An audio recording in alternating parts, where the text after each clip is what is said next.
Afternoon, everybody. My name is Chika, and this is the first podcast, but definitely not the last. But it's my first podcast called Raging Hot Mics.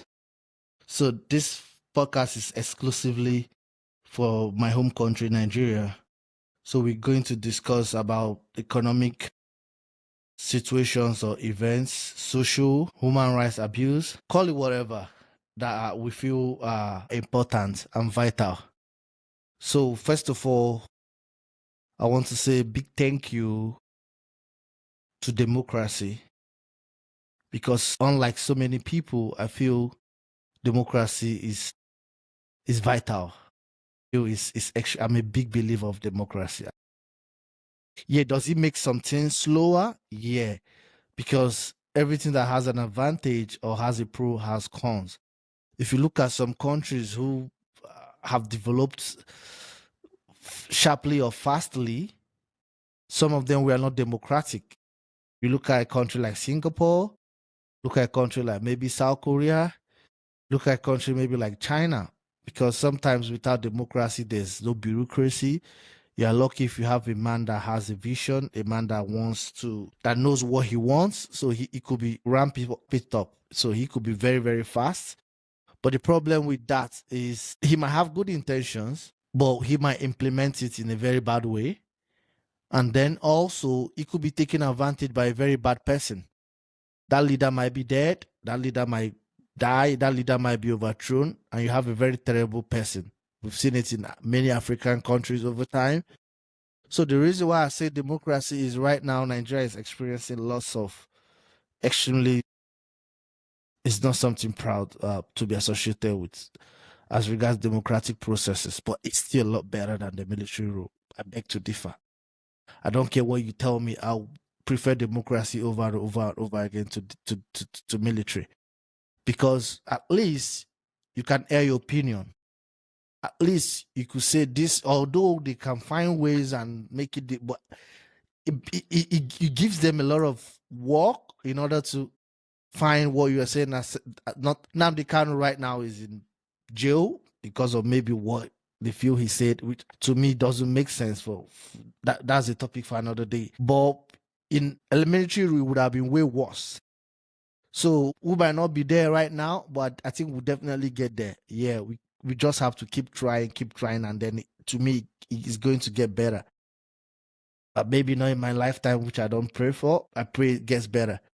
So if you like what I'm doing, please smash the like button, drop your comments, and then if you want me to cover any topic, bring it to my attention. Now the statistics I'm going to give you is factual. There's no denying about that. It's going to be factual, right? I'm going to go to the public database or whatever and bring it out, right? But now this opinion is my opinion. It doesn't mean it's factual. It's just a personal opinion. It's subjective, right? So it's my perception, right? Which is not supreme, which is not ultimate. You can have your own, but that is why we always have time to dialogue. That is why we always have to disagree to agree, right? That is the beauty of democracy. So without wasting much of your time, let's quickly go. Today I'm going to deal on pictures on social media of a local government chairman, the local government chairman of Funtua Local Government in Katsina State. Growing up, I always heard about Funtua. I didn't know where it was. I didn't know where it was located, but I had to do my research. Just found out it was in Katsina. Yeah, but I know it's a very popular. If you've lived in the north, any part of the north, you must have heard about Funtua. So the local government chairman's name is Alhaji Abdu Goya. So Alhaji Abdu Goya was seen with pictures purporting or allegedly taken while he was with bandits.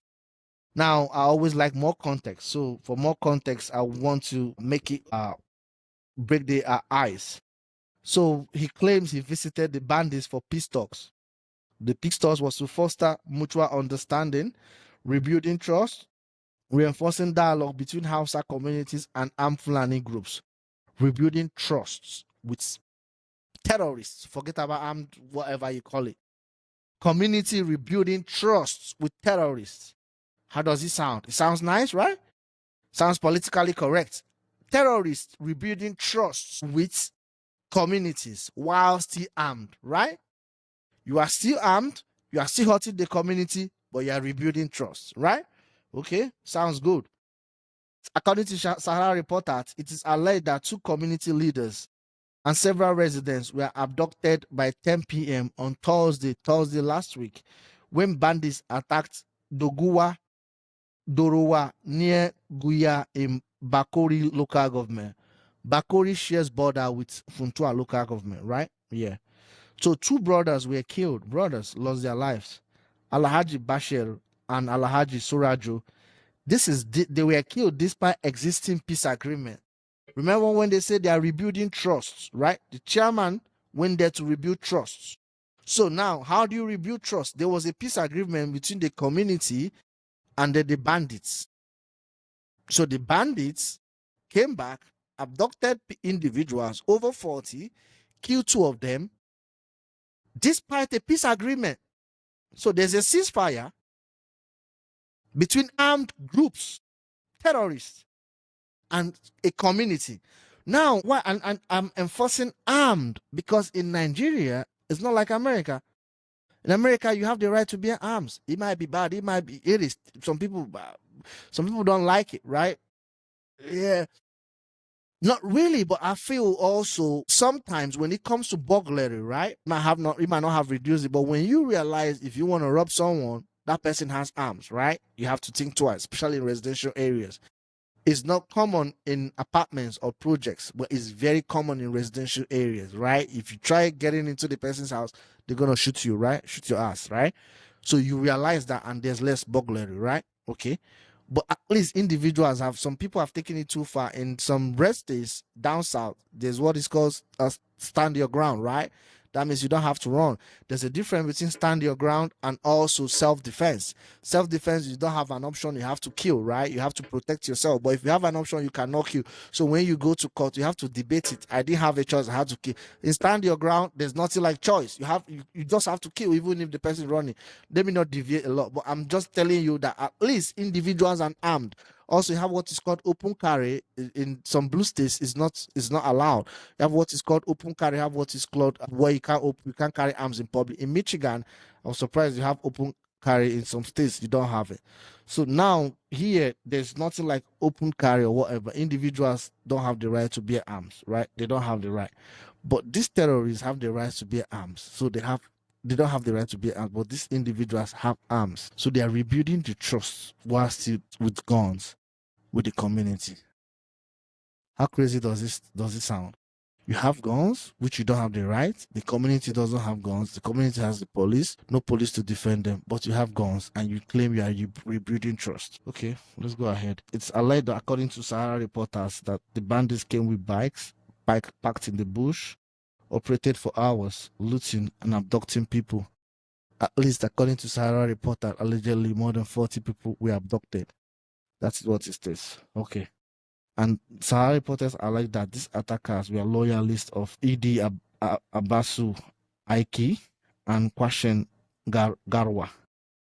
So Sahara reporters in New York knows the ringleaders of this armed military, and the police doesn't. Do you understand how crazy it is? Police doesn't have the details of these guys, but Sahara does. Who's deceiving who? So now these 2 bandits are the ones terrorizing, these 2 ringleaders are the ones terrorizing Bakori and nearby communities. So now, the reason why I'm saying this is I have no skin in the game, right? I'm not knocking the local government chairman. No, I don't know him as a person. I don't know much about the local government, so I'm not going to comment on that. I'm not commenting on that. You can't get me to do that. No. Does it look bad seeing him with terrorists? It looks awful, especially when the pictures have made it to public. But at the same time, he is not in charge of security, right? The Constitution has made it clear the security is in the hands of the federal government, which I think is right? Security is important and vital. You can't let private individuals control security. Do you understand? You can have private security outfits like bodyguard and all those to guard malls, strip malls, clubs. You can have that. Right? You can also give them guns if you want to. Right? I don't see anything wrong, but they should be held accountable, but not guarding communities or guarding states. That should be the job of the federal government. But now, the federal government is in charge of security. The federal government disburses money or funds to the states for the local government. Now, do you know why the state governors recently are way more powerful than they were back in 1999? Because back then, some of their location used to hit the local government directly. They used to disburse this money straight to the local government areas. So what did many state governors do? They revolted against that. They got their wish. So the people in Abuja, or the Revenue Allocation Mobilization Agency, sends the money now directly to the states, not to the local government. So local governments have become powerless. That is why state chairmen now have to bow, worship, praise state governors who now control their funds. So all they do is they pay stipends to the state governments, to the local governments, to just pay salaries and cut grasses. That's it. No capital projects. The state governor carries all the capital projects in the state. So if I was this man and I didn't have a choice and I had to do what is best for my community, maybe I have to go the extra mile and negotiate with these terrorists. I'm not saying it's right, but I'm saying it is the system. You're going to be wrong if you criticize the man. I'm not saying what the man did is right, but I'm saying factually, I don't think factually he can defend himself and say, I had to do what is best for my community. The state governor is in the capital city. He doesn't live here. He doesn't give a damn about what happens to us. So if it means me to go and talk with these guys, I will do that. So the state governor should be held accountable. That's what I'm saying. And the federal government and the senator representing that area. So let me give you more facts. Now, Funtua has over 250 to 5,000 population living there. It is 448 kilometers square landmass. It is the second largest city in Katsina State after Katsina. That tells you how big it is. Yeah, it's big. It has some companies like Funtua Textiles, Jagaba Agric, Northern Dairies, and then West African Cotton Company. Prominent people from Funtua are the likes of Dr. Umaru Mutalab, former chairman of Jay's Bank, and then the board member of First Bank, a very popular man. You have Alhaji Wadanas, whose PDP national secretariat is named after. He is was a minister of special duties under Abacha back in 1995. You have Dr. Alhaji Ismaila Issa, a federal minister in the Second Republic, and part of member. He was alleged to be part member of the Kaduna Mafia. This is back then when Muhammadu Buhari was still president. He had a group of men that were close to him and they had a lot of power and influence. They called them Kaduna Mafia. Alhaji Ismaila Issa was part of them. He's dead now. You have Professor Haruna Sanusi. You have Senator Muntari Danduze. The current senator representing them is Senator Danduze Mohammed. Now, back to what I'm trying to say. So this is not a small local government in northern part of Nigeria. It's not like this is a big, influential local government. The former president of Nigeria, Muhammadu Buhari, is is from Katsina State. That's his home state. He lived in Kaduna most of his time after retirement from military, but he's from Katsina. And still, this sort of thing is happening to the state. So what will happen to the other neighboring states? It's going to be worse. Now, you look at it, Boko Haram started in 2009. Over 300,000 children have been dead. Over 2.3 million people displaced. Now, the point is, the community have been deserted, right? You know how crazy it is that a community have to go and make peace. So that means the mechanism of peace is left to the community leaders. So if you have a good negotiator, a good community leader that knows how to broker peace or influential, you have more peace. The peace you experience is not relative to the states, it's not relative to the federal government protecting you. It is relative to the community leaders. So now if they abducted 40 people more, they're going to pay ransom before they release them. Do you understand? They're going to pay ransom. So when these politicians, authoritarian leaders complain about social media, you realize it's because they don't want criticism. You realize it's because they know the truth. They know what is right and wrong. They just don't want to hear it. They don't want me and you and I to say it, right? That is why they want to police the social media. They want to control the information you get. They want to control your access to what is right or wrong, not for the peace of the community. Do you understand? Now, let's go to the facts. Now, Nigeria is ranked 6th in 2025 Global Terrorism Index, and that accounted for 6%. And Nigeria has accounted for 6% of global terrorism deaths in 2023. 6% for one country, right? Over 150 countries in the world. So Nigeria accounts for 6, and I feel this is understated. It should be more. I'm not saying it's as worse as some countries in the Middle East. Not really, but it's very close. Extremely, very, very close. Maybe apart from Mali, I don't think there's any worse country hit like Nigeria in Africa. It is bad. Now you look at now, this is what is so important. This is the reason why it's going to be very difficult to fight terrorism. Because I feel so many big guys are, this is $1 billion business. This is $1 billion. Like, it is immense. It is as big. It's bigger than oil, bigger than petroleum. Because you get cash. With petroleum, it is long process. You have to bring crude oil, extract it from the ground, take it to refine. It is dirty. It is a stressful job. But kidnapping is cash. These guys ask for cash. They don't ask for transfers. They ask for cash.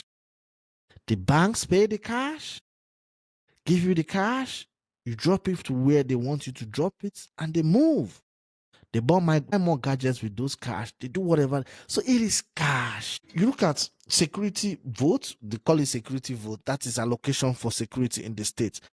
In 2024, 4.42 billion naira was allocated. This is public information. This is public. The opinion is personal. The stats and the numbers are facts. So you have 4.4 billion naira allocated for security votes in 2024. Then you're looking at 36 billion naira extra to address insecurity in the state of Katsina. The same 2024. 36 billion. How was it spent? Who was it given to? So you realize if this problem stops, then there's no need to allocate this money. At least if this problem persists, then this money is not going to stop. Infinite. Forever. And what still is going to increase. So you have to create a problem and claim you're solving it or you're fighting it. Then you keep making money. It's a win-win. The terrorists win because I don't know how Sahara reporters have details about these guys, but the state government and the federal doesn't. Who are those who have been caught? There's a picture of the local government chairman knows these guys. He took the pictures with them. They have arms. The central bank governor, one of the charges is that he has guns. And he's a central bank governor. Does he have the right to bear arms? I don't think the Nigerian law allows you to do that. So it's a charge. He's still in jail. He hasn't been sentenced yet. Every time he wins the case or then they arrest him again and they bring another charge. They always wait for the court to strike out the charge. They bring another one. And one of the charges is bearing arms. Now we see young men who are no security operatives bear arms in pictures. But the law doesn't extend to them. They're sacred cows. Do you understand? Do you understand the system? So now, this is now health. Into allocation for health, this is factual. The numbers. Allocation for health for 2023 was 38 billion. The allocation to addressing security was 36 billion. So the state is spending as much as they are spending in health to fight insecurity. I'm not saying it's wrong, but when will this spending end? What is the process? What is the progress? Sorry. What is the progress? You're going to just keep spending money? You look at education. Education was 66 billion. So half of the money, and you have so many out of school children in that state. That state is massive. Is highly popular. I think it's underrated. It's only when it comes to voting you realize how big Katsina is. By the numbers, there are some states I checked, it's very close to Kano. It's not as big as Kano. There are some states you don't realize how big they are. During the election, I found out the likes of Benue, Plateau, Katsina were that populated. I didn't know that. You think population was like Sokoto State. the likes of KB, no, Jigawa, not KB. You know, Kano is populated. You know, Kaduna is populated. You know, Rivers is populated. You know, Lagos is populated. You know, Ogun is populated. The likes of Plateau, Benue, Katsina is way ahead of these ones. I can tell you, I think it's one of amongst the, if it's not fifth or sixth most populated states in Nigeria. It is massive. You have lots of uneducated kids. Even those that are educated can't get jobs. Even those that graduated can't. Even those that have the best results can't get jobs. You know how you feel not to even go to school? Do you understand? Those that went to universities with even good grades, second class lower, second class upper, can't get jobs. Youth unemployment. Then what do I have out of school children that never went to school? Where are they going to work? Farming? Think it's easy to say farming? Do you know the drought in Katsina? Where's the irrigation? Do they have rainfall? How are they going to work? The state is almost a desert. There's no irrigation system in the state. Do you know how massive the north is? The north in terms of landmass has 80% of Nigerian landmass. The north has 80. It's big. Niger State alone is like more than 2-3 states in the south. Landmass. Niger could be like the Netherlands of Nigeria. Producing food. Don't care what you tell me. I don't think the people are lazy. No. They don't have opportunities. Just like the south. Is he worse off there? Yeah. So many children. So many families. So it becomes easy to indoctrinate them and take them. And am I making a case for them? Am I defending them? I'm not doing that. I'm not. I'm just telling you. There's nothing like the north and south. No. That only exists to the politicians. Is Nnamdi Kanu in jail? Yeah. Have you seen any southern leader or any southeast leader say he should be released? None. Is Nnamdi Kanu not from the southeast? Why are they not defending him? Because they are the same. When he releases him, he holds them accountable. He opens up to the people how corrupt they are. So they rather have him in jail. The trial is never going to end. They're going to keep trying him. Keep trying him. Keep changing judges. So don't be deceived. Yeah, they might be harsh. They might be worse to people in the south as regards some behavior. But they are doing that because they've been indoctrinated. So you see, one country accounting for 1/6 of global terrorism in a year. And you ask yourself, why are foreigners not coming to invest? They only stop at Murtala Mohammed Airport, Lagos. Wrap up the oil deal, wrap up whatever deal they want, and they make a U-turn. I don't even think they even want to invest there. So, but it tells you the mentality of the chairman that he's making these pictures public. He thinks he should be applauded. He thinks he's doing something right. Meanwhile, he's doing a horrible job. Is he a part of them? I don't know. I won't answer for him. He has to do that himself. But I'm saying holding him accountable and not holding the state and the federal government is what the politicians want you to do. That's what they want you and I to do. The federal government claims they have to control the state with their resources, control the police, control the seaports. They have no business controlling seaports. They have to deregulate that. Control electricity, control oil, and NPC. The federal government should be getting the taxes from oil sales, not controlling the oil. No. Have no business. The oil belongs to the state. River State, Bayelsa State. But this state should pay taxes to the federal government. At the end of 10 years, 12 years, they come back together and they agree. You want oil money, you move over to Delta State. You don't stay in my home state of Ebonyi State and be shouting oil money. No. You have no business with that. You have salt, yeah. Work on your salt. So this is terrible. Doesn't speak well. An elected government official faces terrorists, takes pictures with them, and uploads it in social media. And the report says that there's a peace deal between communities and armed terrorist groups. Peace? Please, if you have any comments or if you like what I'm doing, smash that like button, follow, subscribe. See you. Peace.